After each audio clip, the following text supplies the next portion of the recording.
So the first big news, big event is definitely Sonic rocking the freaking world. And I think this is such a, now Al's the only one of us who's been able to see it, ironically, because he's sailing the high seas there with it. Shocking.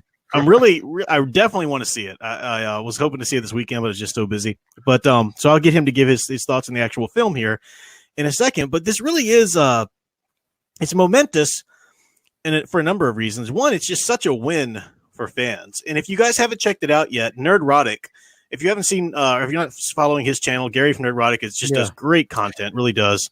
And he's funny too. Yeah, he's funny. He's likable. He's knowledgeable. He used to run a comic shop. He's big into Doctor Who, not this current iteration, but big into Star Trek, big into all of the stuff. And he does the regular content too. He's like, I don't know how he does it, but his channel's really popular too and successful. So imagine he's making a little bit from it. But anyway, good regular content. But he just did a video today going around and looking at a lot of these articles that are out, which is the media in crisis control, right? They're trying to like, oh my gosh, we need to damage control. We need to make sure people are thinking the right things about what's going on. And no, Birds of Prey isn't a flop at all. And it's actually really problematic that the director of Sonic, catered to the fans, it's just really, because fans are just, they shouldn't get what they want. They're problematic with all of their demands. We're the ones who are going to buy the ticket and give you our money. You dance however we want you to dance, monkey. That's what you need to worry about. Stop it with the, we need to make sure you're thinking the right things and wanting to spend your money on the right things. No. You're not our priests. I know you think you are, but you're entertainers. And yes, entertainment has a lot to do with culture and all of that, but you give us what we want. We're the bosses in that respect. And I think that's just such a big deal that when I first saw this trailer for Sonic, the one before they, changed the design or anything like that, I thought the design was horrible, but I also thought this movie's got failure written all over it. It's Mario Brothers all over again. Let's take a classic character that's beloved in this certain world, and let's take him out of that world just for cheap sake and do something else with him over here and have some comedy relief or whatever. It just seemed ridiculous. But then it seems like such a little thing. But when the director, what's his first name, Fowler, when he listened to the fans and said, I hear you, you're not happy with that design, we're going to change it. That had to have cost them a pretty penny to go back and fix all of that CGI. And they did it because this is what the fans wanted. That has to be rewarded. As long as, there aren't other horrible deal breakers in the movie or whatever, I think that really should be rewarded. And apparently people are saying the movie's pretty good too. I'm looking forward to hear from Al here in a second, but this is a really momentous event. And the fact that it comes right on the heels of Birds of Prey, which went the absolute opposite direction, which was just trying to tell everybody, shut up. This is what you want. This is what you need to spend your money on. Sit there, learn this lesson that we're trying to give you.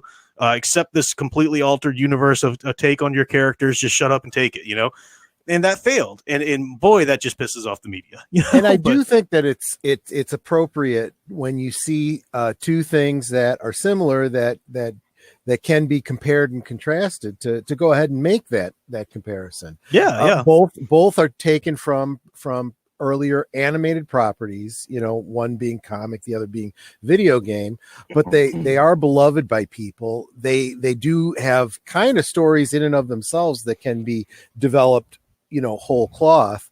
I am interested very much in hearing Al's take on it because he has seen it, and I'm wondering, because I never really saw a lot of story there for that. Has no one read my review? For God's sake. No, because we don't want to, I don't want to get any possible spoilers. Yeah, I'm going to read it right after spoilers. I see it. But the other thing too, that I was going to say about that was, in my mind, I'm kind of imagining, like you were saying, not like Mario, or even like He-Man coming into our world, which is kind of jarring, but more like Who Framed Roger Rabbit, That's how I'm kind of picturing it in my mind. And Al, what do you, Am I onto something there? Am I going to be disappointed? What do you think?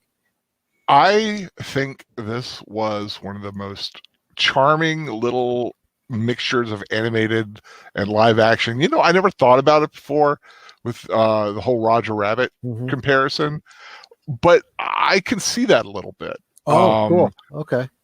Now, of course, no. I mean, not going to get. You're not going to touch Roger Rabbit. That's just so much of a classic. Well, right. But But what you have here in Sonic is a sweet, charming family film with only one agenda: to entertain you. And that is the only agenda that a film like this needs to have. They, like I said, listened to the public. Sonic looks exactly like Sonic should look. He acts like Sonic should look, and not only that, they've kind of added flesh to the character, so to speak. They've really enhanced his emotional side, so he really kind of has an emotional resonance with him. It's a very heartfelt film. A big part that Sonic is. I have to tell some of the story, at least the setup of the story. That's fine. Of what Sonic is about. I think I kind of know that anyways. Go ahead. Yeah, Sonic lived in his world, was a little hedgehog, and he has this great power of speed. I mean, that's all we know is there's like this electrical speed, whatever stuff that's in him. Then he found a treadmill. No, I'm sorry. No. A Sonic treadmill, though. And of course he was a friend of his gave him a little magical ring saying, the people are coming to take your power, which they were. Use these rings and they'll transport you to a different world. And if ever you should get in trouble, use the ring and go to the next world. And that's what he had been doing. And he finally came to Earth, and he'd been here for a little while. And he was he had a little cave that he had set up, and he was kind of a local legend. His old guy had seen him, and he called him the Blue Devil. He was like a little town in Montana, and he really liked it there. But then, of course, something happened, and then that's when Robotnik got involved. But they really gave him that sense of loneliness, and you really felt for him, and you're like, oh man, yeah, I could see how it'd be really tough going from world to world, never being able to make friends, always having to hide. Mm-hmm. And that's what really struck me when I was watching this film, was just how heartfelt it was. Mm-hmm. Yeah. I really look forward to seeing it. I'm definitely going to see it at the latest this weekend when I'm at the con. I'll be able to slip away and see it. What kind is that? Farpoint in Baltimore. Oh, right. You've talked about that one before. Just a small one. But I'll be doing a review on my channel. I think, though, too, I saw some interview or something like that, because the movie's done so well now, they're going to be able to do a sequel. And in the sequel, because they'll probably have more, funding or whatever, I think they'll probably be able to give a more a better take on Sonic's world in general, or maybe actually draw on some of the source material, because Sonic, if you're not really into Sonic like I am, I mean, if you're not in, I'm not really truly into Sonic, so if you're like me, you're not big into it, you tend to forget sometimes that it's actually a huge property. People care a lot about Sonic who are fans, and you've got the cartoons, the comics, the games, not to be spoken of those. I mean, it's a big deal for a lot of people, so it's bigger than I tend to think it is. Well, they have set up for a sequel. Hint: stay through the credits. Okay. Because there's a mid-credit scene that sets up another whatever adventure, and there's another character from the universe that kind of makes an appearance. Please be Tails. Please be Tails. Do you want me to tell you? No. Okay. I never have to be told to stay through the credits, because ever since I was in high school, I have always stayed through the credits for every movie. Not because I expect anything, but I feel like I spent so much money going to see this movie. I want to see the last note of I'm staying to the last frame. That's right. Where it says the rating of it all over again. Well, bladder willing anyway. But yeah, it's a very sweet film. It's nothing groundbreaking. It's nothing, Oscar caliber. It's just a good time at the movie. Take your kids. There's a couple of fart jokes that are purely innocent, but kids love fart jokes. So you kind of got to. I love fart jokes. Give it to them. I will say one thing. I was like a little worried for James Marsden, because I'm like going, this is the second film that he's doing opposite an animated creature. First one being Hop, where here when he was like opposite the Easter Bunny. Oh, he wasn't that, wasn't he? Okay. Yeah, he was the main guy, and here he is the main guy again. But it's almost like maybe that was a good experience because he really feels comfortable acting to which is probably amounts to a tennis ball, because there's nothing there, and there's it's a nice little rapport, it's a nice relationship. And there is a one scene that's very reminiscent of X-Men Days of Future Past with Quicksilver, if you know what I'm talking about. Oh, cool, excellent. Yeah. So there's a scene very similar to that, which is a lot of fun. Jim Carrey kills it. Now, I'm not the biggest Jim Carrey fan in the world, but I will give him every ounce of credit for his performance as Dr. Robotnik. Yeah. He is evil, funny, and just balls out crazy. Yeah. And it's a great performance. Well, yeah. Jim Carrey for me is when he's on, like when he's good, he's amazing. But it's kind of, for me anyway, for my taste or whatever, he rarely clicks into that. But when he does, it's really something. So that'll be neat.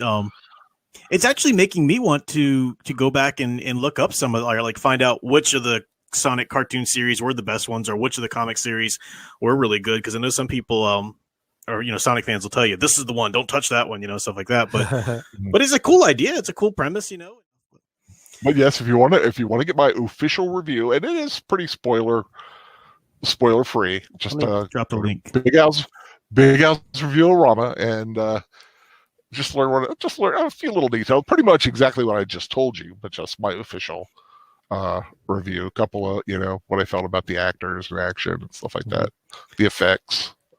And there was one tangential thing that you mentioned, Professor, that I did want to touch on. You were talking about I don't remember exactly what you said. You didn't come out and say that actors just need to shut up and act, but it was a dance monkey. Yeah. No, but it was along those lines. And it made me think of, and this is, I'm going to give you all an opportunity to laugh and point at me. One of the shows that, we can do that anyway. One of the shows that Nanette likes to watch is the show with the models and the designers and all that. And Project Runway. Yeah, I think that's the one. I love that show. I used to watch that all the time. I don't. It's one of the few things that Nanette likes that I really don't. And I put my headphones on when it comes on. I really don't want to watch it. But I did. There was one bit where one of they had a season where, after talking to all the designers, they started doing a little segment of the show where they just talked to the models. And the models explained that part of what goes into their craft is that they're a blank slate. Their job is literally just to be the canvas for another artist. And it made me think, that's kind of what an actor is supposed to be. They get direction from the director to act out the story written by the writer that's being paid for by the producer. They are a canvas. That is their job. It's really not to be something other than that. Yeah. Which I think speaks a lot to, they have a part to portray. Exactly. And and that is what their craft is. Just like a plumber fixes your pipes, an actor represents a character and a piece of entertainment. And what better way to represent, your craft than letting your work speak for itself. If you're a great actor, you don't need to say anything. You don't need to do interviews. You don't need to nothing. Your portrayal speaks for itself, and other people will talk about you. If you're a great plumber, people are going to say, man, this guy was reasonable. He was professional, and he did the work just great. You don't have to go around telling people what a great plumber you are. Well, yeah, but what if people need to know that this movie's about casual misogyny? And people need to know to think the right things about what they're going to see. My point exactly. Yeah, exactly. So, yeah. And Spidey Rules 1962 agrees with me, too. So I know I'm onto something there. Yeah. It's definitely true. I agree. But, yeah, I was one of those, when I first saw the first Sonic trailer, I was like, there's no way.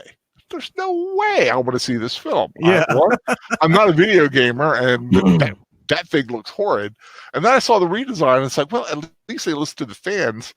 But then I'll give them all the credit. A lot of the ads they had on television, a lot of the stuff building the anticipation for the film, really kind of piqued my interest. Mm-hmm. And I was like, I wouldn't mind seeing this film. And like I said, sail of the seven seas, and found it. And spot on there, Big Al. That's exactly right. This is the opposite side of the coin. How people are always telling us, well, you can't judge it until you see it. You got to see it. Marketing isn't enough. It absolutely is. It's enough to tell me if I'm not going to be interested in something. Right. Exactly. But it's also enough to tell me if you want to see it or not. Yeah, it's in this case, I've seen enough to know, yeah, I would probably really enjoy this movie. Haven't gotten a chance to see it yet, but from what you've said, from what other people have said, like you said, the promos and whatnot, yeah, looks like something I might really dig. And the precedent's been set now too. So they've learned, like, the director and everybody who's working on the Sonic movie, they've learned that for them anyway, all of the SJW make crying about how it's not a good idea. Nerdrotic had some article he was referring to where they talked about how, Fowler really made a mistake in kowtowing to the fans because, fans are just entitled fanboys and we can't worry about what they want. What are you talking about? Do you even understand how business works? So, but this precedent's been set, and they've learned that, hey, we do what fans want, and it actually works. We make a whole lot of money. So now, in the sequel, you can bet your butt that they're really going to try and make sure that this is something that pleases the fans. It isn't just whatever they want to do with the character, in any old direction. They're really going to try and have their finger on the pulse the best they can, which is good. Yeah, shocking. They want to make a movie that'll be successful, that the fans want to go see and might actually, spend money on. Shocker. I mean, they will make back the money that it costs for them to do the redesign in simple goodwill. Yeah. Just because they did that, more people, they'll make more money, and more people will see this film, and they'll easily cover the cost of what they had. And I see some marketing potential here. They got to release a new video game. There's going to be some plushies. There's going to be some toys. Oh, yeah. And let me tell you something. That DVD has been going through my head for days, Yeah. Yep.